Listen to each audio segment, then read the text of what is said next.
Ao longo dos próximos vídeos, a gente vai sempre estar discutindo um tema central que é sobre obsessão.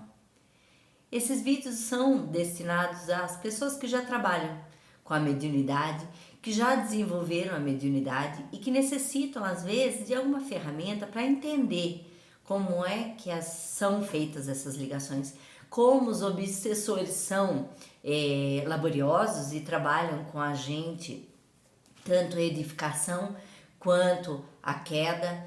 Vamos entender como nós nos comportamos frente a um obsessor e como ele é importante na ascensão do nosso espírito também. E para entender um pouco de obsessão, a gente tem que retomar algumas questões da mediunidade que são importantes, que algumas casas espíritas já trouxeram como estudo e algumas ainda não. Entre elas, a relação de energia central, a energia somatória dos nossos chakras. Cada pessoa possui um tom de energia, uma somática dessa energia que caracteriza ela própria. Essa característica própria, ela é a junção de todos os chakras do corpo físico e do corpo espiritual.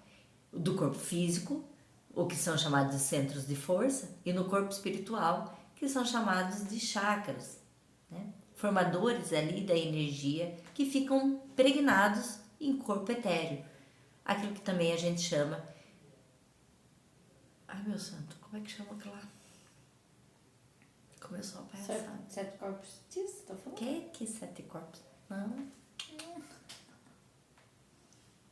Ai, meu Deus do céu. Começou a baixaria. Faz 1 minuto. 1 minuto. Perispírito. Então a gente tá falando de perispírito. É isso. Ai, meu Deus do céu. Não vai ser fácil, mas a gente também não sabia que não ia ser. Depois eu vou continuar do mesmo jeito. E aí o que acontece dentro dessa esfera do perispiritual, lembrando, recapitulando mais uns 5 minutinhos aqui de aula, que a gente já deve ter ouvido falar, ou pelo menos estudado uma única vez nessa vida, o corpo físico, ele fica com o perispírito alojado, e esse perispírito é o que carrega a fonte de energia que seria a alma, então o espírito, como algumas bibliografias aí vão trazer, tá bom? Então, quando a gente vai falar de chakras, nesse contexto, ora vai ser os chakras aí da parte espiritual, então desse perispírito, e ora da parte física, porque todos nós também sabemos o quanto a interferência de um obsessor ou de um algoz, ele vai ter ação no corpo etéreo, né, no perispírito, e que vai refletir no meu corpo físico. E assim, de forma simultânea, eles vão interagir até ao ponto de afetar a recorrência, afetar aquilo que nos faz sair um pouco desse centro de energia, tudo bem? Então, quando a gente vai falar de obsessão, a gente precisa entender o nosso tom.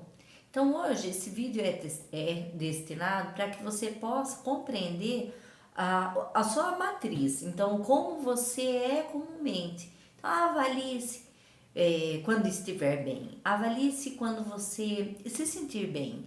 E tente entender os tons que você possui, as vibrações que você possui nos seus chakras, né? Desde o coronário até o basal, para que você comece a identificar em você aquilo que é um ramo comum, aquilo que ele tem ciclo comum de energia.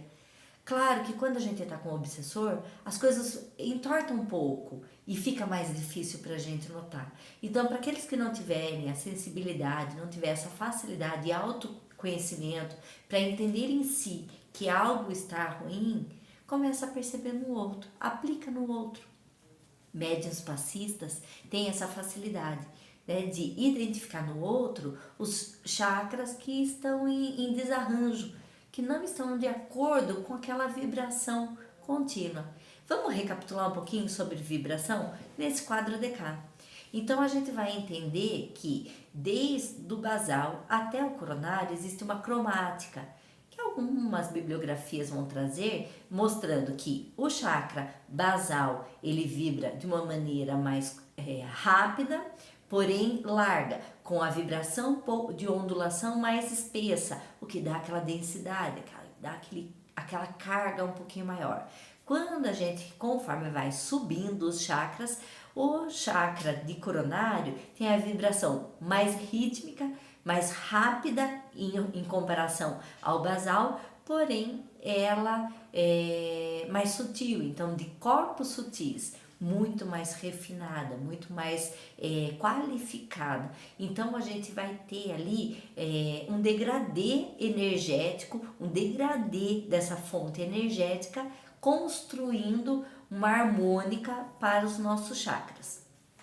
A harmônica é essa que vai fazer com que a soma dela traga a identificação do meu eu mais puro, o meu eu mais correto, né? A minha vibração por essência, por assim dizer. Então, quando um único chakra do meu tom sair de linha, desalinhar por algum motivo, seja ele externo, interno, uma vibração da qual eu não sustentei, ou algo que tenha entrado no meu campo esférico e interferido, isso daí vai mudar esse tom. Isso é o que faz com o médio vidente identificar que a pessoa não está bem. Ou o auditivo, de ouvir algumas palavras que entram pra gente e falam, não tá legal. Então essa quebra dessa harmônica, essa quebra da constante que seria correto, que identifica um ser como único, é que faz com que a gente identifique que alguma coisa está interferindo. Há uma interferência naquele campo vibracional.